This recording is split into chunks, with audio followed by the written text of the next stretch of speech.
You stand in the silence of a stone chamber, its walls breathing cold drafts through cracks older than memory. Torches sputter, shadows writhe across faded tapestries, and the scent of damp wool clings to the air. Beneath your feet, the floor chills you to the bone. You are 12 years old, dressed in brocade so heavy it feels more like armor than adornment, its gold threads shimmering like a trap of light. Beyond the door waits a man double your age, his footsteps echoing, his breath thick with wine, his gaze sharpened by the weight of kingdoms. Tonight is no dream of romance. Tonight, your body is not your own. It is a treaty, a battlefield, a vessel for unborn heirs. And as the bedchamber looms before you, fear coils inside like a serpent, whispering of pain, duty, and a night that may end in blood. The girl they called Matilda stood in a foreign land. A child of England sent across the Channel not as a daughter cherished, but as a pawn carefully moved on a board of empires. The cold stones of the German palaces seemed to echo with prayers she did not understand, and the air itself felt different, heavy with the clang of forges, the smoke of pine wood, and the guttural cadence of a tongue that was not her own. She had been promised to a man who bore the crown of the Holy Roman Empire, a ruler hardened by campaigns and sharpened by ambition, while she herself was barely 12, her body delicate as a reed bent by wind. The gown she wore was crimson velvet, embroidered with threads that seemed to sparkle like fire in candlelight, but it weighed her down until her shoulders ached, a reminder that she was carrying more than fabric. She was carrying the burden of dynasties and treaties inked in halls far from the bedchamber that now awaited her. The wedding had been magnificent, celebrated beneath soaring cathedrals where incense swirled like smoke from a battlefield pyre, and Latin vows echoed against marble walls. To the lords and bishops, it was the union of kingdoms, the welding of two realms into a chain of steel. To the bride, it was a descent into a role she could neither escape nor truly grasp. For the words she repeated in solemn ritual were words that bound not only her present, but also the fate of unborn heirs she could not yet imagine. The nobles smiled, the courtiers cheered, and the bells rang their triumphal song. But behind the veil her eyes were dark with dread, for she knew that the grand procession ended not at the altar, but in the silent chambers beyond. There, servants stripped the bed and whispered blessings, preparing for a ritual older than Scripture, one that reduced her youth to a proof of purity, a test of her body against the hunger of a ruler twice her age. The flickering torchlight revealed a chamber hung with tapestries of conquest, knights charging with lances lowered, saints lifting swords in benediction, as if even the fabric itself conspired to remind her of her duty to empire. When the door closed, and the emperor approached with the entitlement of command, rather than the tenderness of love, history grew silent. No chronicle recorded her tears, no parchment described the racing of her heart or the tightening of her lungs as she struggled to breathe beneath the crushing weight of expectation. But silence itself speaks, for the absence of words is a confession of what could not be said, that fear was her truest companion on that first night, fear of pain, of failure, of death in a world where childbirth claimed more queens than daggers ever did. And when, years later, the emperor lay in his grave without leaving an heir, chroniclers turned their pens to politics, to battles, to succession crises, but none returned to that chamber where a child's innocence had been traded for power. For her, the memory never ended. It lingered like the smell of incense clinging to silk, like a bruise that never quite fades. She returned to England with the hollow title of Empress, not as a woman crowned in triumph, but as one marked forever by the fear of that first wedding night. And though history remembered her as a widow, a claimant, a player in dynastic struggles, the shadows of that chamber whispered louder than any crown, for they told the story that every queen dreaded but no scribe dared write, the story of what it meant to be a girl handed over to a man, a kingdom, and a bed that did not care whether she lived or died. Far to the south, where the vineyards of Aquitaine stretched beneath a sun that baked the earth until it smelled of salt and lavender, another young girl carried the same unshakable dread into her wedding night. Eleanor was her name, heir to one of the richest duchies in Europe, but at 15 she had learned quickly that wealth was no shield against fear. Her inheritance had made her a prize, and kings circled like hawks over carrion, eager to seize not just her lands but her body, for in that age there was no separation between the two. Her father's death had left her exposed, and before the grief had even settled in her bones, envoys had carried her away to meet a husband chosen not for affection or tenderness, but for the cold logic of crowns and territories. The cathedral where she was wed shimmered with summer heat, its candles burning down into puddles of golden wax. The rushes on the floor crushed beneath the boots of knights whose armor glinted like mirrors in the sunlight. Eleanor wore sapphire silk heavy with embroidery, the golden lions of her house gleaming against the fabric, but beneath the veil her breath came shallow and rapid, for she knew what came after the hymns and the feasting. Beside her stood Louis, scarcely older than herself, pale and awkward, a boy raised by monks who whispered to him of sin while handing him the mantle of kingship. His hands shook as he placed the ring upon her finger, and in his eyes she saw no spark of warmth, only the nervous devotion of one who viewed the marriage bed as a duty to God rather than a union of souls. The feast that followed was loud with music and poetry. Roasted peacocks carried in with feathers reattached in dazzling displays, goblets overflowing with spiced wine that stung the tongue, troubadours singing of romance that the bride and groom would never know. Yet even in that moment of spectacle, Eleanor felt the shadow of the chamber beyond. She knew of the bedding ceremony, the ritual in which priests and courtiers would bless the mattress, watching closely for signs of fertility, as if her body was no longer hers but a public offering to the state. She walked into that chamber with her heart racing, the fine linen of her shift clinging to her skin in the humid air, her thoughts torn between curiosity and terror. Louis, so deeply shaped by the austerity of the church, hesitated. Chronicles later would whisper that he recoiled from intimacy, viewing pleasure as a mortal failing, and that his devotion to prayer was stronger than his ability to embrace his queen.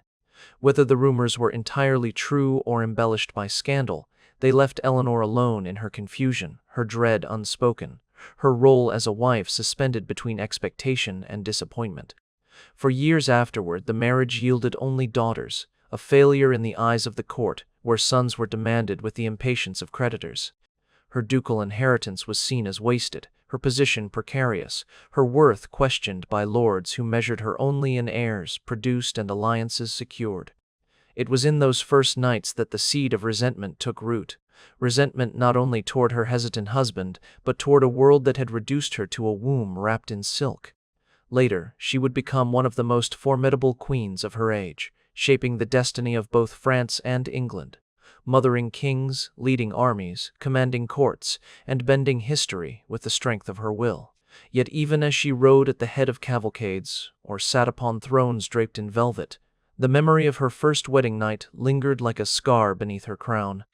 For Eleanor, as for so many others, the bedchamber was not a sanctuary but a battlefield, and her victory lay in surviving what so many others did not.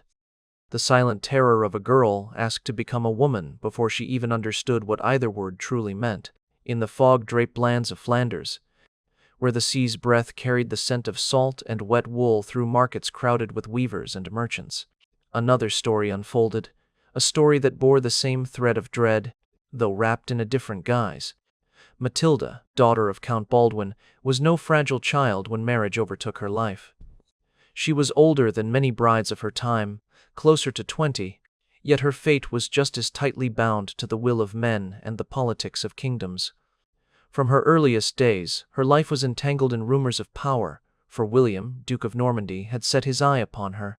He was a man whose birth had been branded with shame, called a bastard by his enemies, yet whose ferocity and ambition had carved him a throne and a name. For him, marrying Matilda meant legitimacy, the gilded seal upon his rising power. For her, it meant stepping into a storm that promised no refuge. Legends embroidered by chroniclers tell of how she resisted him, mocking his illegitimacy, declaring she would never lie with a man born outside the sanctity of marriage. Stories grew of how William dragged her through the muddy streets until her pride was broken. Perhaps these tales were exaggerations, perhaps weapons of Norman propaganda meant to paint him as both brutal and irresistible, but the truth, however less dramatic, still carried its own menace. Even without the dragging, the pressure was unrelenting. Matilda was not free to refuse.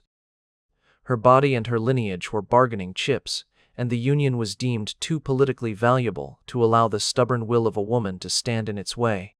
Their marriage, delayed by papal prohibition on consanguinity, was shadowed by the Church's condemnation. For years, the Pope's disapproval hung like a curse over their betrothal, threatening excommunication, a punishment worse than death for a medieval soul. When at last they exchanged vows, likely in Normandy around 1051, the ceremony itself was subdued, discreet, as though performed in shame rather than triumph. The day ended, as all such days did, in a chamber prepared for consummation. The flicker of rushlights lit walls hung with Flemish linen, the air heavy with lavender sachets meant to calm fraying nerves, yet the unease could not be silenced. Matilda lay beside a man whose reputation was forged in blood and conquest, his calloused hands, the hands of a warrior rather than a lover, his ambition burning hotter than the hearth at the chamber's center. Fear, for her, was not of violence so much as of the unknown. Would the Pope's curse render her children illegitimate? Would her union be undone by spiritual law even as flesh and bone bound her to her husband? In the years that followed, Matilda proved fertile, bearing many children, including future kings. To the world, this was triumph. The alliance secured, the dynasty strengthened, the fears of barrenness or illegitimacy silenced by the cries of newborn heirs. Yet the private memory of that first night could not be so easily erased. Beneath the veneer of queenship, she carried the recollection of a union begun in fear and uncertainty, of a bed where love was absent and only duty remained. Even as she grew into her role, ruling Normandy in William's absence, affixing her seal beside his on charters, she must have remembered the trembling of that moment when the door first closed and she lay beneath the shadow of his ambition. When William rose to kingship after the conquest of England, Matilda was elevated as queen, her crown a symbol of triumph for Normandy's bastard duke. But crowns do not erase memory. Even as she bore the weight of royal responsibility, the fear that had once clutched her on her wedding night lingered in the quiet recesses of her life, resurfacing in moments of conflict, like their bitter quarrels over their son Robert, or in whispered prayers near the end of her days. For queens, the wedding night was not a single event, but the beginning of a life where duty would forever smother desire, and where fear became as constant as the beating of the heart. Matilda's story, like so many others, reveals that the dread of those nights was not rooted only in the physical act itself, but in the knowledge that once it began, there was no turning back. The girl was gone, and the queen, chained to the expectations of an entire realm, had taken her place. In the glittering courts of France, where the Seine's waters lapped softly against the walls of the Louvre, and merchants brought spices from distant ports to fill the air with the scent of cinnamon and clove, a young princess prepared for her marriage with a weight far heavier than the jewels draped upon her shoulders. Isabella, daughter of King Philip IV, was born into a dynasty of power and calculation, raised amid the polished marble of Parisian halls where tapestries depicted the victories of ancestors and minstrels filled the nights with songs of grandeur. To those who looked upon her, she was the very image of a Capetian princess, fair-haired, intelligent, and trained from infancy to embody the grace of her house. But when she was promised to Edward II of England, she became less a daughter and more a token, a vessel through which peace might be forged between rival crowns.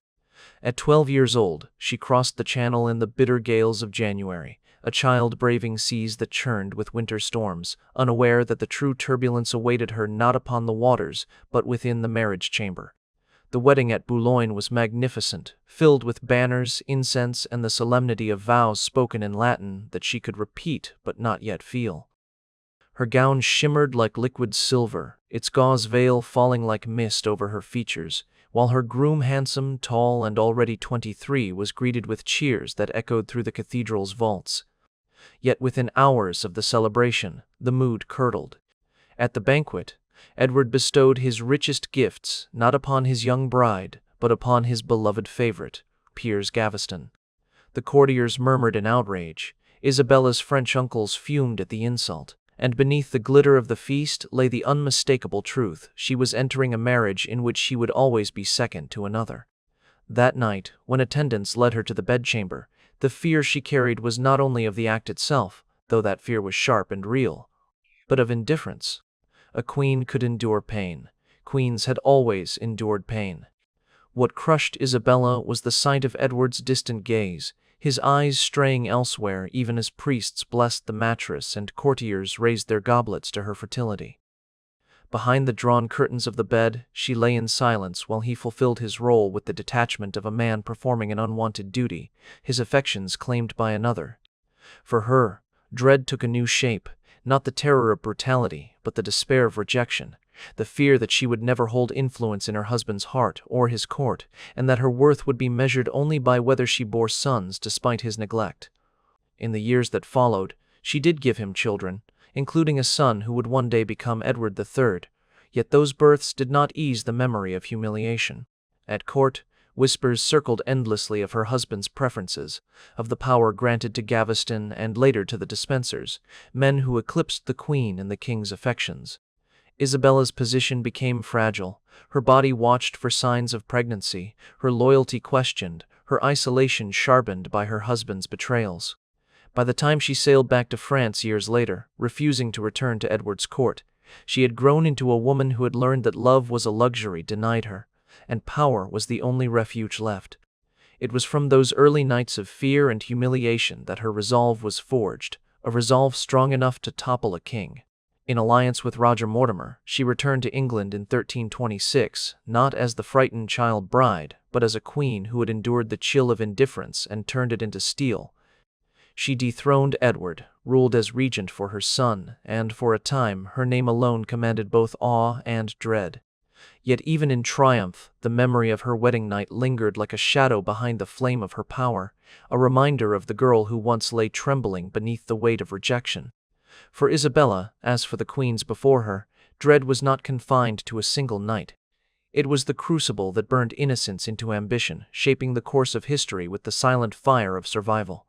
In the mist-veiled valleys of England, where castles rose like silent sentinels against the gray horizon and the air smelled of peat smoke and damp earth, the story of Margaret Beaufort begins, a tale that brings the dread of wedding nights to its darkest edge. She was barely 12 years old when her fate was sealed, a fragile child entrusted with lands, titles, and wealth that made her both a prize and a pawn. Her guardians, eager to strengthen dynastic claims, married her to Edmund Tudor, a man twice her age, hardened by battles and sharpened by ambition. On the day of their union, the ceremony was small and hurried, overshadowed by the threat of war between Yorkists and Lancastrians. Yet what mattered was not the vows spoken before the altar, but the night that followed, when duty was forced upon a girl unprepared for the brutal demands of womanhood. The chamber where she was taken smelled of herbs and smoke, the rushlights flickering in their iron sconces as shadows danced along the walls. Edmund, 24 and restless with the urgency of securing an heir, wasted no time in claiming what he saw as his right. For Margaret, terror was not an abstract idea, but a bodily reality. Her small frame trembled beneath the weight of expectation, her lungs gasped for breath as pain tore through her, and the cold sweat of fear mixed with the salt of tears. Chroniclers did not record her cries, but the silence of the record betrays what words could not say. That night scarred her in ways that no crown or title could ever heal. For Margaret, the dread of her wedding night became the wound that defined her entire existence. Within months she was widowed, Edmund falling to illness before his son was born. Alone at 13, she endured the agony of childbirth in the cold stone halls of Pembroke Castle, her body racked by torments so severe that it left her permanently weakened, barren for the rest of her days. Yet from this torment came a child, Henry, the boy who would one day seize the English throne and found the Tudor dynasty. To many, his birth was destiny fulfilled, the continuation of a bloodline preserved through the suffering of a young girl. But to Margaret, it was both miracle and curse, for every glance at her son reminded her of the pain, the fear, and the stolen childhood that had brought him into the world. Her later marriages to Henry Stafford and then Thomas Stanley were not unions of passion but of strategy, alliances designed to shield her from enemies and secure her son's future. She became a woman cloaked not in romance but in resolve, her prayers whispered, not in hope of tenderness, but in the steely determination that her suffering would not be in vain. She plotted, negotiated, and maneuvered until her boy wore the crown of England, her personal agony transformed into political triumph. Yet beneath the triumph, the memory of that first night never faded. The girl who once trembled beneath her husband's shadow remained within her, silent but unyielding, a reminder of the price that queens paid when their wedding beds became battlefields. And so, the stories of these queens, Matilda, Eleanor, Matilda of Flanders, Isabella, and Margaret, bind together into a tapestry of fear that stretched across centuries. They wore gowns of silk and velvet, walked in cathedrals where incense curled heavenward, and spoke vows that echoed beneath vaulted ceilings. Yet all were haunted by the same truth. Their wedding nights were not beginnings of love, but trials of survival. Their bodies were offered as treaties, their innocence extinguished in chambers where power demanded heirs, and their hearts learned early that fear was their truest companion. History remembers them as empresses, queens, and mothers of dynasties, yet beneath the titles linger the unspoken shadows of those nights, shadows that remind us that the splendor of crowns often concealed the cruelty of duty, and that behind the grandeur of medieval courts lay the whispered dread of the queens who endured them. If these forgotten stories gripped you, remember, this is only the beginning. Behind every crown lies a hidden chamber of secrets, some darker than we can imagine. Queens may have ruled from thrones, but it was in the silence of their wedding nights that their true battles began. If you want to uncover more untold histories, the ones hidden between the lines of dusty chronicles, then don't let this journey end here. Hit the like button, subscribe, and join us, because the past still has more shadows waiting to be revealed.